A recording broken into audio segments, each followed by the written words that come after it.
राधे राधे महाराज जी। महाराज जी, आप कह रहे हैं कि आप बच्चों को पढ़ाते हैं महाराज जी। महाराज जी, ये कह रहे हैं कि जो फीस उनकी रखी होती है, हमें पता है कि सामने वाले बच्चे के माँ बाप क्या गलत कार्य भी करके हमें फीस दे सकते हैं। तो महाराज जी, वो जो गलत हमारी जो मान लीजिए महाराज जी 1000 रुपया फीस रखी है, तो वो 1000 रुपया अगर वो हमें हमारी पढ़ाई के उद्देश्य से दे रहा है, बट वो पीछे से गलत। उससे आपके ऊपर कोई प्रभाव नहीं पड़ेगा। आप कोई दान थोड़ी ले रहे हो, आप तो मेहनत कर रहे हो ना, तो आपकी मेहनत का पैसा आ रहा है, वो बेईमानी से दे रहा है, लेकिन आपकी मेहनत का आ रहा है, इसलिए आप पर उसका कोई प्रभाव नहीं पड़ेगा, कुप्रभाव नहीं पड़ेगा। हमको पता भी है महाराज जी कि वो गलत तरीके से। हाँ, तो भी आप मेहनत कर रहे हो ना बच्चे के प्रति, तो उतना ही ले रहे हो ना।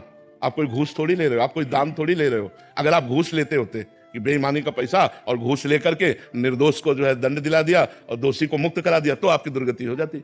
आप मेहनत करके पढ़ा रहे हो, अब उसका पिता क्या करके पैसा देता है वो भोगेगा। आप तो अपनी मेहनत का पैसा ले रहे हो, उसमें कोई परेशान। मान लो कोई लेबर करके वो फावड़ा चलवावे और 500 रुपया दे, तो भले वो बेईमानी करके 500 दिया, उसने तो खून पसीना करके मेहनत कर लिया है ना। तो आप अपने माइंड से बच्चों की सेवा करते हैं, घंटों पढ़ाते हैं, आपको जो 1500 रुपये मिलता है उसमें कोई दोष नहीं है। पवन नंदा जी, राधे राधे महाराज जी। महाराज जी, प्रयासरत, स्वाध्यायरत, मनन चिंतन रत रहने पर भी शरीर हूं ये भ्रम नहीं जाता, ना ही स्वयं स्वरूप का अनुभव होता है, कोरा सीखा हुआ ज्ञान है। महाराज जी, ऐसे में महाराज जी कैसे अनुभव आए? इसीलिए सोई जाने जेहि देहु जनाई और जानत तुम्हें तुम्हें हो जाए। भगवान जिसे आत्मस्वरूप का ज्ञान प्रदान करते हैं उसी को बोध होता है। वेदांत पढ़ लेना, शास्त्रों का प्रवचन कर लेना सरल है, लेकिन आत्मस्वरूप का बोध होना कठिन है। इसीलिए भगवान का भजन करो।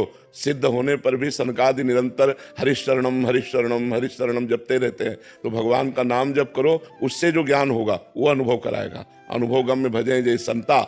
जो अनुभव जिनको हो गया है वो भी भगवान का भजन करते हैं, और जिनको अनुभव करना है उनको भगवान का भजन करना ही पड़ेगा। बिना भगवान के भजन के ब्रह्म बोध नहीं हो सकता। आप वेदांत पढ़ लो, लेकिन बिना भजन के बोध नहीं होगा।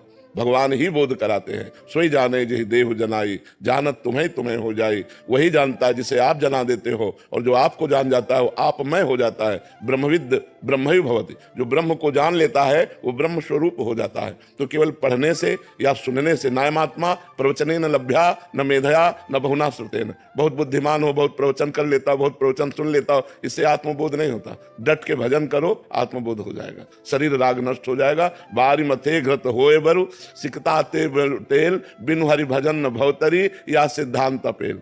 बालू पेलने से चाहे भले तेल हो जाए, पानी मतने से भले घी निकल आवे, असंभव, लेकिन ऐसा भले हो जाए, पर बिना भजन के कोई इस अज्ञान रूपी संसार सागर से मुक्त नहीं हो सकता। इसलिए भजन अनिवार्य है।